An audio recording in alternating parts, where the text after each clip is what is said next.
અમેરિકામાં મે, જૂન અને જુલાઈમાં નવી સર્જાયેલી જોબ્સનો આંકડો અત્યંત ઓછો રહેતા ટ્રમ્પ ધુઆંપુઆ છે અને તેમણે રિપોર્ટ તૈયાર કરનારા મહિલા અધિકારીને પણ ક્યારનાય ઘર ભેગા કરી દીધા છે.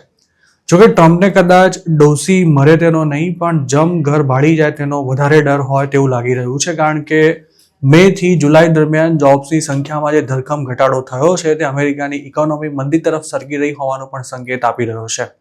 આમ તો મે અને જૂનમાં થયેલા નવા હાયરિંગનો જે ડેટા સામે આવ્યો હતો તેને લઈને ટ્રમ્પ હવામાં ઉડી રહ્યા હતા, પણ તેના નંબર્સમાં 90% જેટલું ધરખમ કરેક્શન થતા તેમની કમાન છટકી હતી.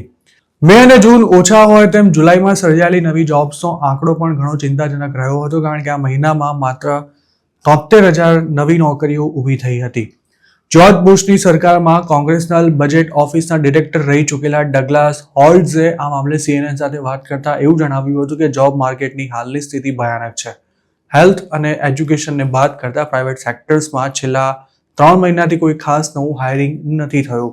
કોવિડ પેન્ડેમિક પહેલા અમેરિકાની ઇકોનોમીમાં દર મહિને એવરેજ 1.77 લાખ નવી જોબ્સ ક્રિએટ થતી હતી, જ્યારે 2025માં અત્યાર સુધી દર મહિને માંડ 85,000 નવી જોબ્સ ક્રિએટ થઈ છે.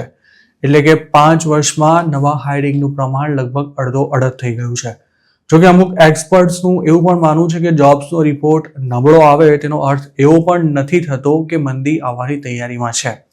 આમ તો વીક જોબ નંબર્સ મંદીનો સંકેત ચોક્કસ ગણી શકાય, પણ આવી સ્થિતિમાં મંદી આવશે જ તેવું કહેવું પણ યોગ્ય નથી. મંદીની સ્થિતિ છે કે નહીં તેની જાહેરાત અમેરિકાનું બ્યુરો ઓફ ઇકોનોમિક રિસર્ચ કરતું હોય છે, જે consumer spending, personal income, factory production અને એમ્પ્લોયમેન્ટના આંકડાને ધ્યાનમાં રાખી મંદી આવી રહી છે કે આવી ચૂકી છે તેને લગતી જાહેરાત કરે છે.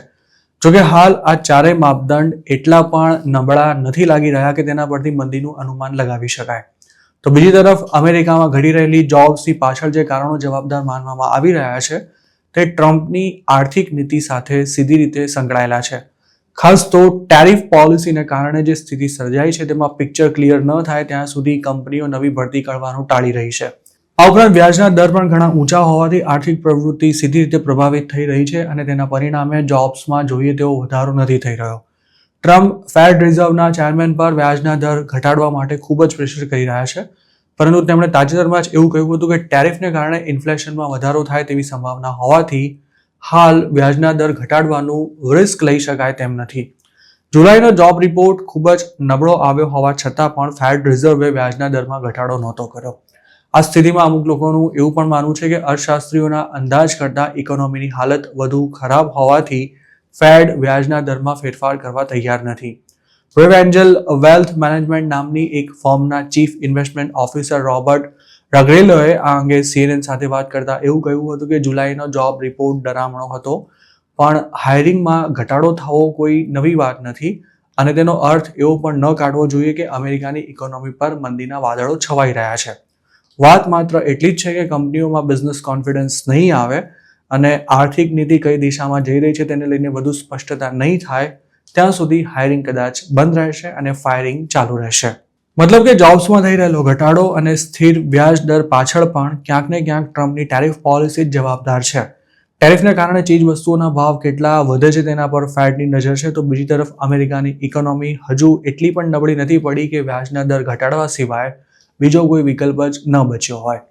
જોકે આ સ્થિતિમાં બિઝનેસીસ સલવાયા છે અને તેમને ડર છે કે ટેરિફને કારણે કોસ્ટમાં વધારો થઈ શકે છે અને ઇકોનોમીને પણ સીધું નુકસાન પહોંચી શકે છે.